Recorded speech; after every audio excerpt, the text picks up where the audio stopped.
మీరు ఇక్కడ ఈరోజు ఉన్నారు అంటే మీ అమ్మ మీ నాన్న కన్న కళల్లో ఒక భాగమే మీరు ఇక్కడ ఉండడం. మీ మమ్మీ డాడీ కోటేశ్వరులు, ఎంతంటే అంత డబ్బు ఉంది, ఎలా పడితే అలా ఖర్చు పెట్టేస్తారు.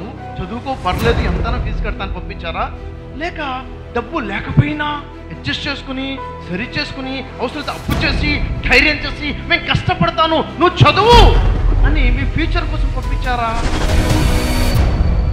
నువ్వు బాగుంటే నీ పేరెంట్స్ బాగుంటారు, నువ్వు సక్సెస్ అవుతే నీ పేరెంట్స్ హ్యాపీగా ఫీల్ అవుతారు.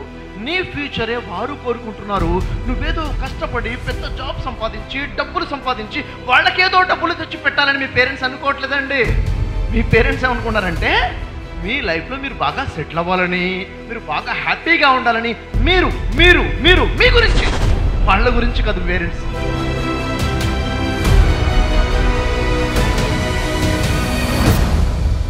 ఎంతమంది అనుకుంటున్నారు సార్ మేము ఇక్కడ ఉన్నామంటే మా మమ్మీ డాడీ సాక్రిఫైయింగ్, వాళ్ళు కళలు, వాళ్ళు ఎంతో కష్టపడి వాళ్ళ డ్రీమ్ వల్లనే మేము ఇక్కడ ఉన్నాము. ఎస్, నాకు తెలుసు మా మమ్మీ డాడీ యొక్క కళలు, వాళ్ళ శ్రమ అనే వాళ్ళు ఎంతమంది ఉన్నారు? Raise your hand. అయితే ఇప్పుడు నేను మీకు మంచి అవకాశం ఇస్తాను. మీ అమ్మా నాన్న మిమ్మల్ని ఎంతగా ప్రేమిస్తారు, వాళ్ళు ఎంత త్యాగాలు చేసి మీకు ఫెసిలిటీస్ ఇస్తారు, మీ లైఫ్లో ఎలాంటి మిస్టేక్స్ చేసినా కానీ వాళ్ళు మిమ్మల్ని చాలా ఈజీగా క్షమించారు, మీకోసం వాళ్ళు ఎంత గొప్ప త్యాగాలు చేస్తున్నారు అన్నది నేను వినాలనుకున్నాను. ఎవరైనా షేర్ చేయడానికి సిద్ధంగా ఉన్నారు? 1 minute I want to listen. మీరు చెప్పే ఒక 2 ముక్కలు కూడా, 2 మాటలు కూడా అమ్మ నాన్న గురించి కదా, చాలా బరువుగా ఉంటాయి. Wonderful, come on, welcome.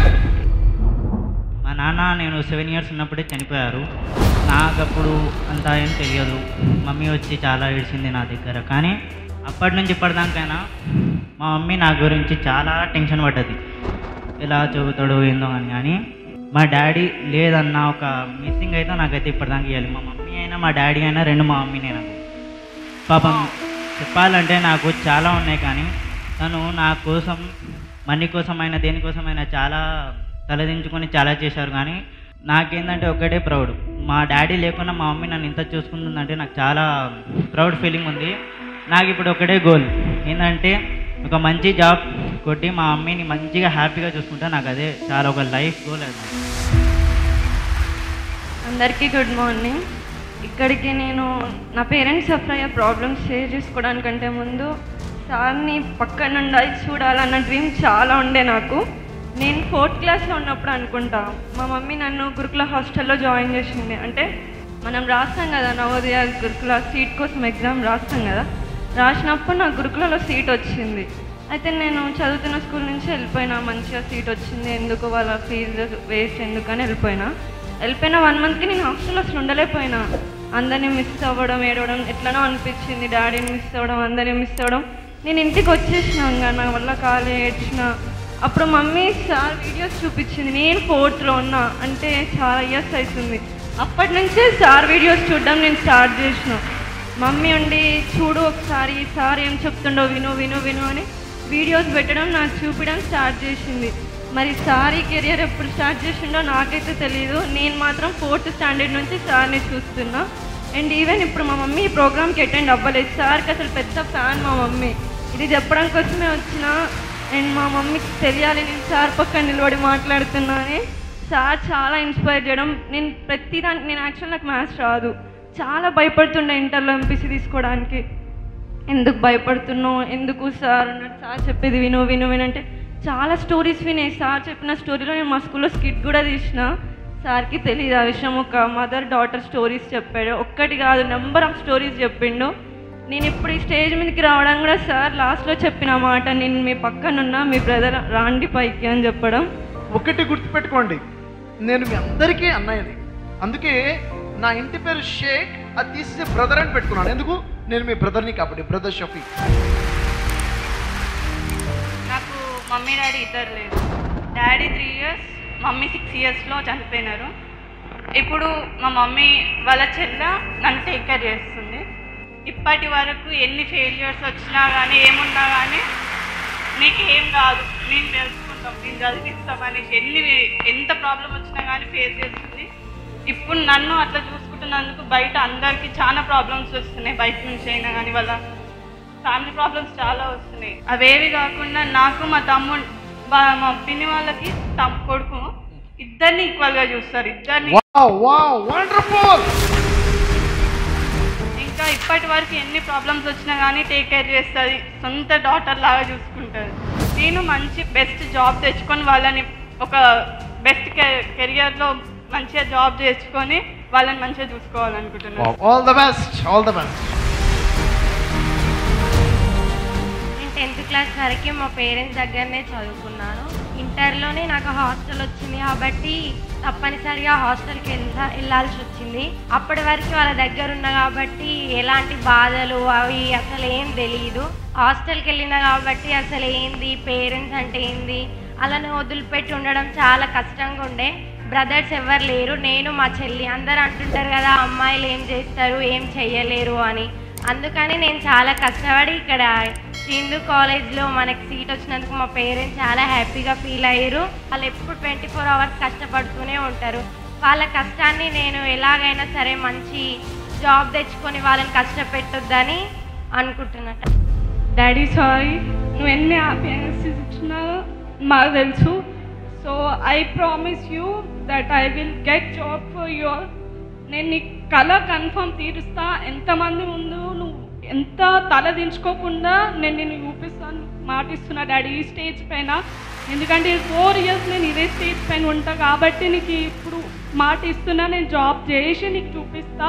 అంటే చదివించడం అవసరమా ఇలా అంటారు, కానీ నువ్వు ఎప్పుడు అట్లా అనుకోకుండా నువ్వు మమ్మల్ని నన్ను చెల్లెని స్టడీయే మెయిన్ పాయింట్, స్టడీయే మెయిన్ పిల్లర్, నువ్వు ఫస్ట్ చదువుకో అని చెప్పి మమ్మల్ని ఎలాంటి ఇబ్బంది పెట్టకుండా చదివిస్తున్నావు. బాధ పెట్టదు అనుకోలేదు. అందరి ముందు నేను జాబ్ చేస్తున్నా, నా బిడ్డ జాబ్ చేస్తుంది అని నువ్వు చెప్పేటట్టు నేను చేస్తా డాడీ. మా డాడీ చిన్నప్పటి నుంచి ఎప్పుడు నన్ను ఒక ఆడపిల్లలాగా అట్లా ఎప్పుడు పెంచలేదు, ఆడపులిలానే పెంచిండు. And I'm proud of him always. పెద్ద కొడుకు అట్లా ఉండాలి అని అనుకుంటారు, కానీ మా డాడీ పెద్ద కూతురైనా పెద్ద కొడుకైనా ఒకటే.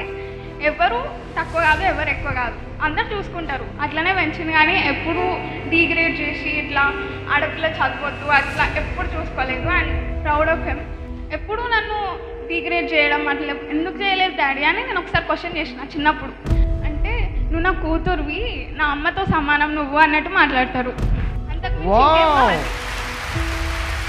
నువ్వు చదువుకొని ప్రయోజనవంతులాగా అవ్వాలి. సక్సెస్ఫుల్ అయినావు అనుకో, నాకు ఇవ్వాల్సిన అవసరం ఏమీ లేదు.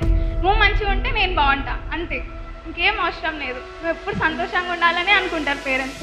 It's all dedicated to my dad and mom. I love you. మీ లైఫ్లో మీరు అనిపిస్తున్న ప్రతి ఒక్క ఫెసిలిటీ కూడా అమ్మా నాన్న సాక్రిఫై అయ్యి వాళ్ళు ఏదో త్యాగం చేశారు కాబట్టి మీ దగ్గర ఫెసిలిటీ వచ్చింది. Yes or no? లైఫ్లో రియల్ సక్సెస్ ఏంటో తెలుసా? లైఫ్లో రియల్ సక్సెస్ అంటే డబ్బు సంపాదించడం, పేరు సంపాదించడం కాదు. అమ్మా నాన్న ప్రౌడ్గా ఫీల్ అయ్యే విధంగా మీరు చేయడమే. వాడు ప్రైడ్గా ఉండాలి, వాడు చెప్పుకోవాలి నా కొడుకు నా కూతురు అని వారి ఫ్రెండ్స్కి పరిచయం చేసుకునే స్థితిలో వారు నిలబెట్టడమే రియల్ సక్సెస్. ఒక్కసారి ఎవరో వారు సార్ నేను మా అమ్మ నాన్నని ప్రౌడ్గా నిలబెట్టే స్థాయిలో నేను నిల్చుంటాననే వాళ్ళు ఒక్కసారి నిల్చుంటారా? అయితే అమ్మా నాన్న కోసం క్లాప్స్ కొట్టాలి. ఎలా కొడతారు?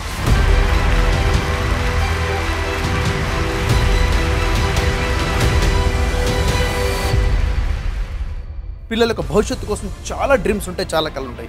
మీకు కూడా ఉన్నాయి నాకు తెలుసు. అయితే పిల్లల ఫ్యూచర్ బాగుండాలంటే ప్రజెంట్ బాగుండాలి, వారి ఆలోచన విధానం బాగుండాలి, ఆరోగ్యం బాగుండాలి, అన్ని కోణాలు బాగుండాలి. మీ కొడుకు కాలేజ్కి వెళ్ళేవాడైనా, మీ కూతురు కాలేజ్కి వెళ్ళేవాడైనా, స్కూల్కి వెళ్ళేవాడైనా టీవీకి లేదా ఫోన్కి ఎడిక్ట్ అయిపోయారా? చెడు స్నేహాలకి ఎడిక్ట్ అయి ఉన్నారా? టీనేజ్ లవ్కి ఎడిక్షన్లో ఉన్నారా? లేకపోతే సిగరెట్, గుట్కా లేదా డ్రగ్స్ ఎలాంటి ఎడిక్షన్కైనా లోనై ఉన్నారా? మీ పిల్లలు తినే విషయంలో, స్నానం చేసే విషయంలో, చదువుకునే విషయంలో, వారి పనులు వారు చేసుకునే విషయంలో కూడా బద్ధకంగా, సోమరితనంగా ఫీల్ అవుతున్నారా? చిన్న చిన్న విషయాలకే అబద్ధమాడి తను తప్పించుకునే ప్రయత్నం చేస్తున్నారా?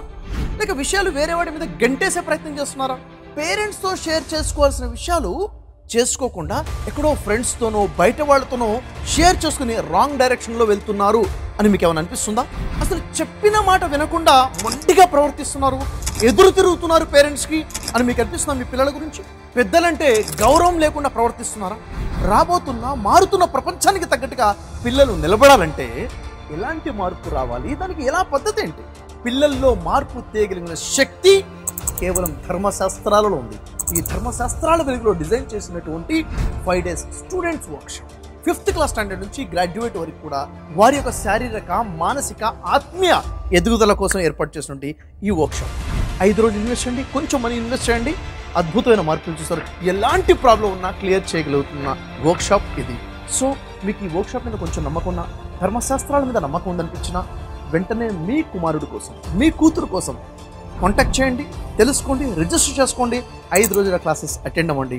All the best. మీ పిల్లల యొక్క భవిష్యత్తు అద్భుతంగా ఉండాలని చెప్పేసి నేటి పిల్లలే రేపటి పౌరులు. జై హింద్.